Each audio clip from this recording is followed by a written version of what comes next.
नमस्ते दोस्तों। Classic books bye audio पिटारा में आपका स्वागत है। बेहतरीन ऑडियो बुक सुनने के लिए हमारा चैनल सब्सक्राइब करें और बेल आइकन दबाना ना भूलें ताकि आपको हर अपडेट मिलता रहे। वेलकम टू ऑडियो पिटारा। आप सुन रहे हैं टॉल्स्टॉय की कहानियां मेरी यानी कृष्ण उपाध्याय की आवाज में। एक चिंगारी घर को जला देती है। एक समय एक गांव में रहीम खान नाम का एक मालदार किसान रहता था। उसके 3 पुत्र थे।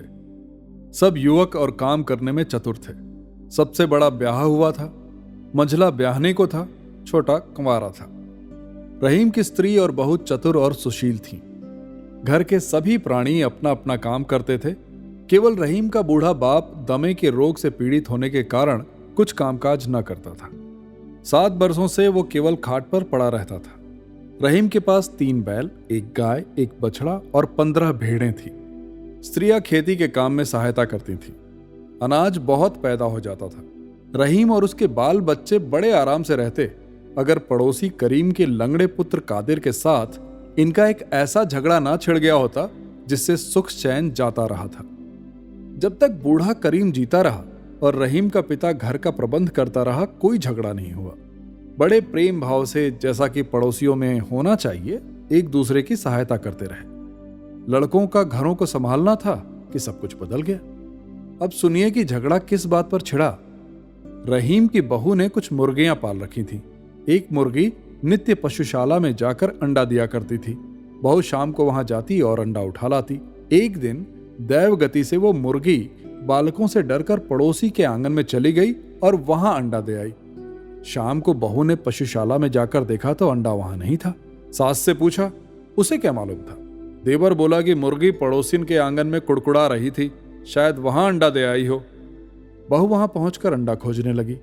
भीतर से कादिर की माता निकलकर पूछने लगी, बहू क्या है। बहू, मेरी मुर्गी तुम्हारे आंगन में अंडा दे गई है, उसे खोजती हूं, तुमने देखा हो तो बता दो। कादिर की मां ने कहा, मैंने नहीं देखा। क्या हमारी मुर्गियां अंडे नहीं देती कि हम तुम्हारे अंडे बटोरती फिरेंगी। दूसरे के घर जाकर अंडे खोजने की हमारी आदत नहीं है। ये सुनकर बहू आग हो गई, लगी बकने।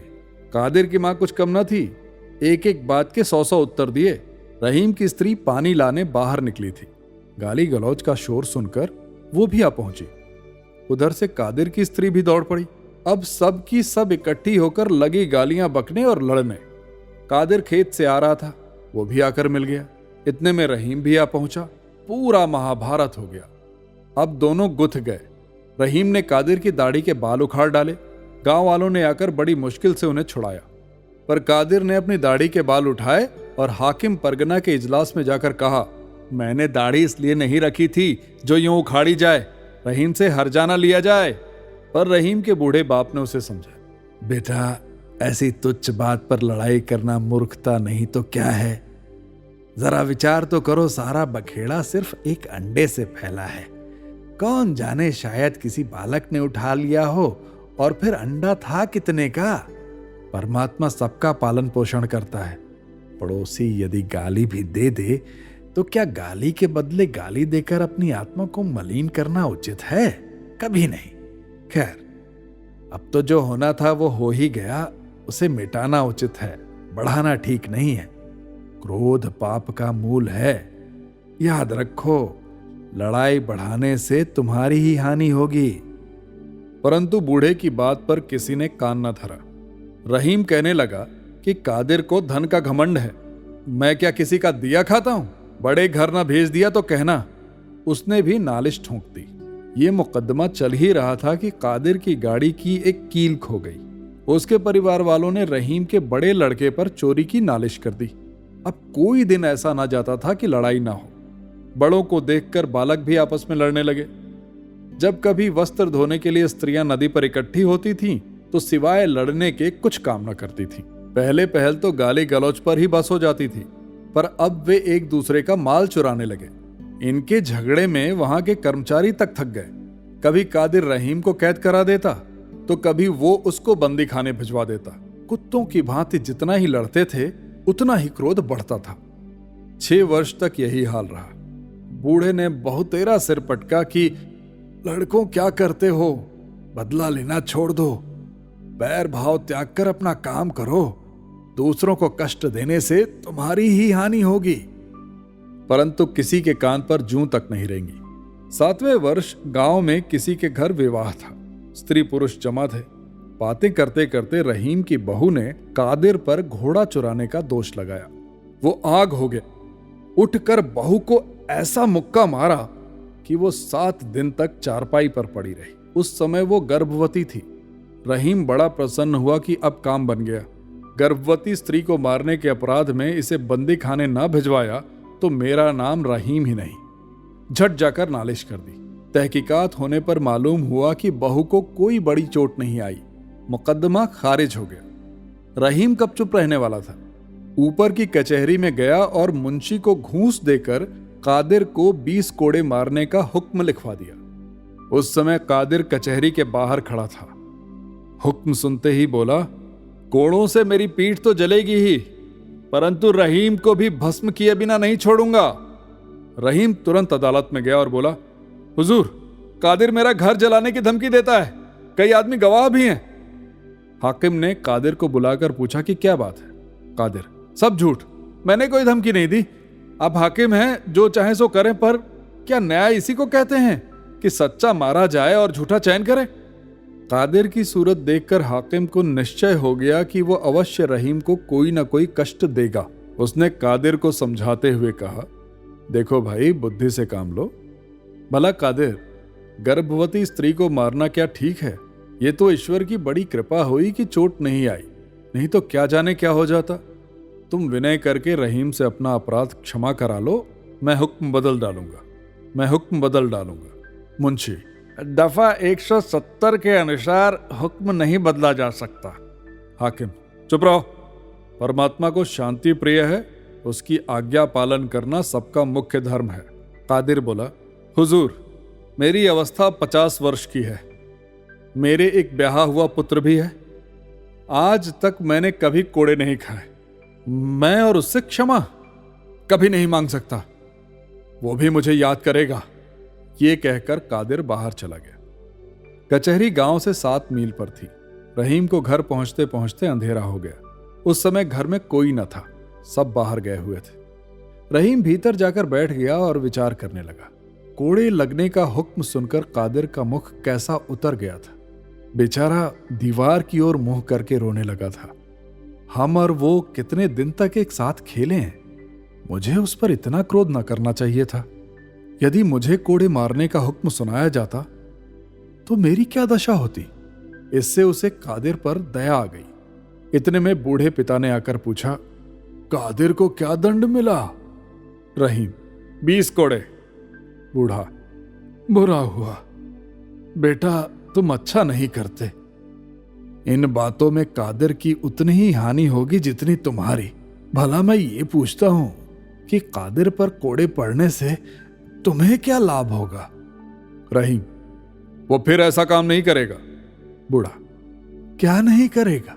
उसने तुमसे बढ़कर कौन सा बुरा काम किया है? रहीम, वाह वाह, आप विचार तो करें कि उसने मुझे कितना कष्ट दिया है।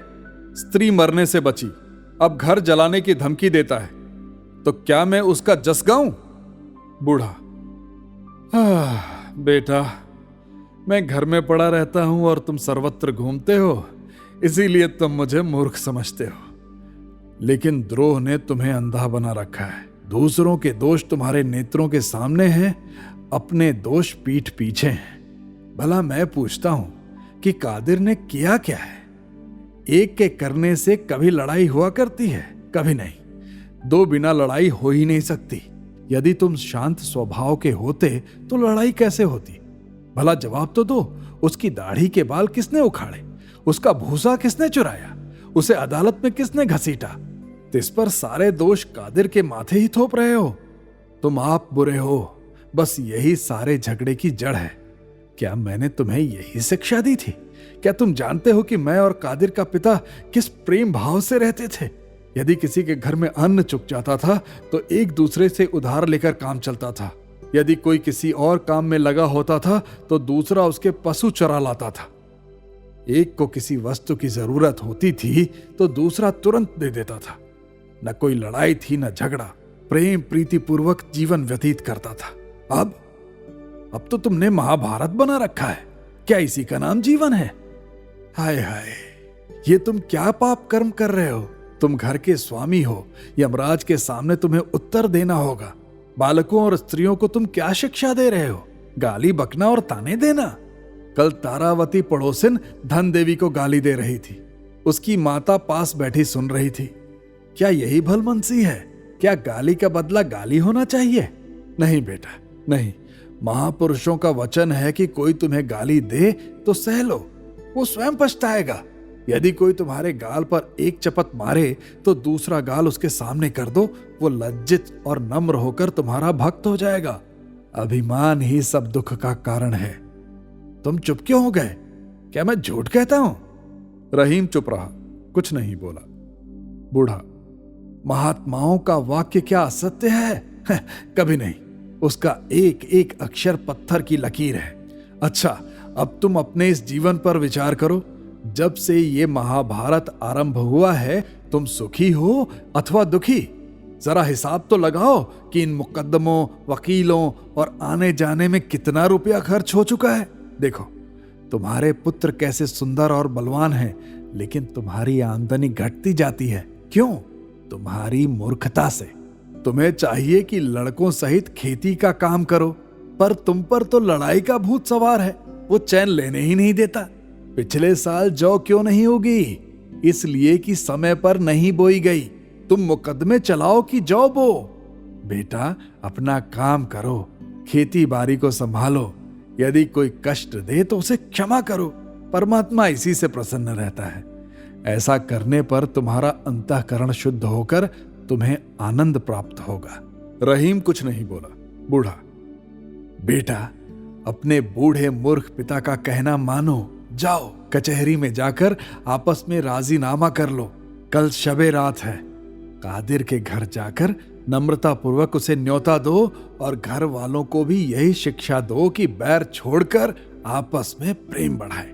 पिता की बातें सुनकर रहीम के मन में विचार हुआ कि पिताजी सच कहते हैं। इस लड़ाई झगड़े से हम मिट्टी में मिले जाते हैं, लेकिन इस महाभारत को किस प्रकार समाप्त करूं?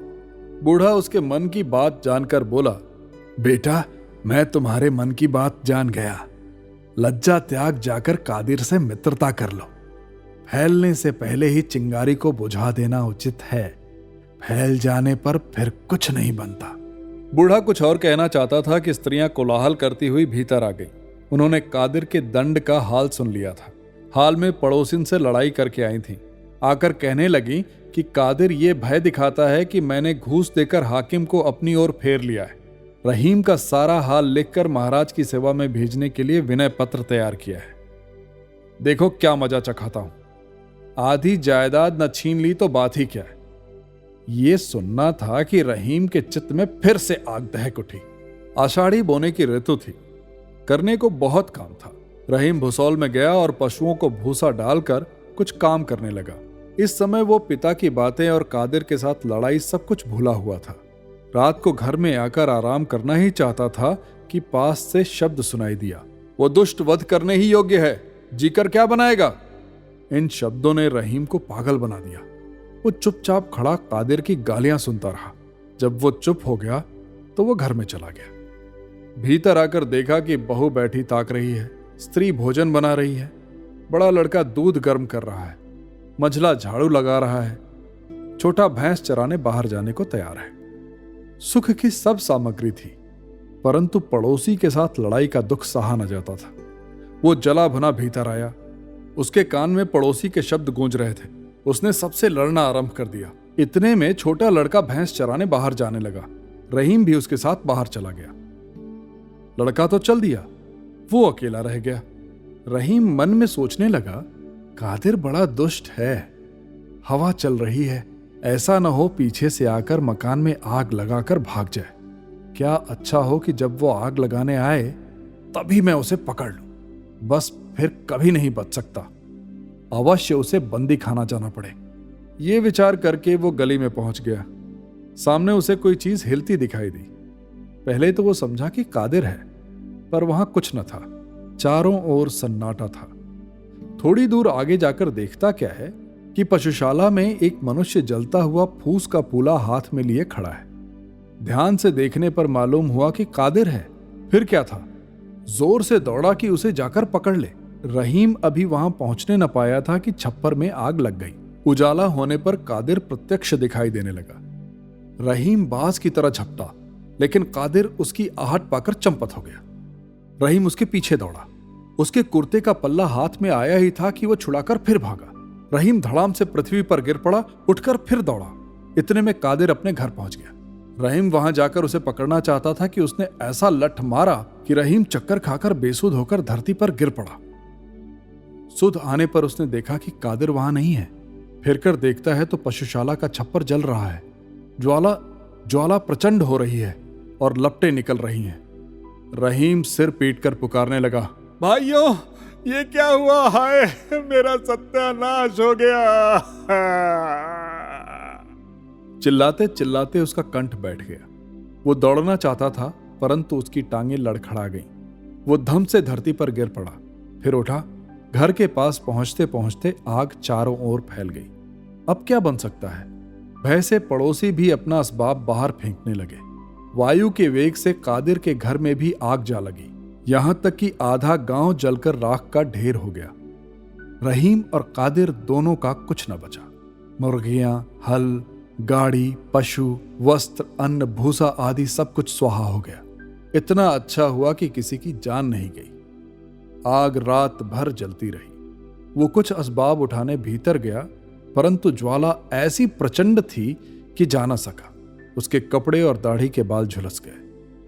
प्रातःकाल गांव के चौधरी का बेटा उसके पास आया और बोला, रहीम, तुम्हारे पिताजी की दशा अच्छी नहीं है, वो तुम्हें बुला रहे हैं। रहीम तो पागल हो रहा था। बोला, कौन पिताजी?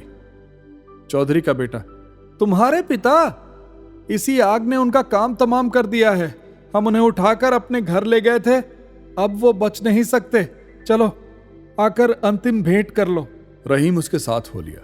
वहां पहुंचने पर चौधरी ने बूढ़े को खबर दी कि रहीम आ गया है। बूढ़े ने रहीम को अपने निकट बुलाकर कहा, बेटा, मैंने तुमसे क्या कहा था? गांव किसने जलाया?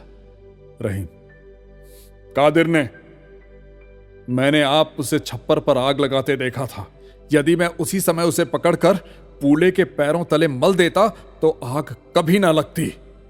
बूढ़ा, रहीम, मेरा अंतिम समय आ गया है। तुमको भी एक दिन अवश्य मरना है, पर सच बतलाओ कि दोष किसका है? रहीम चुप हो गया। बूढ़ा, बताओ, कुछ बोलो तो। फिर ये सब किसकी करतूत है?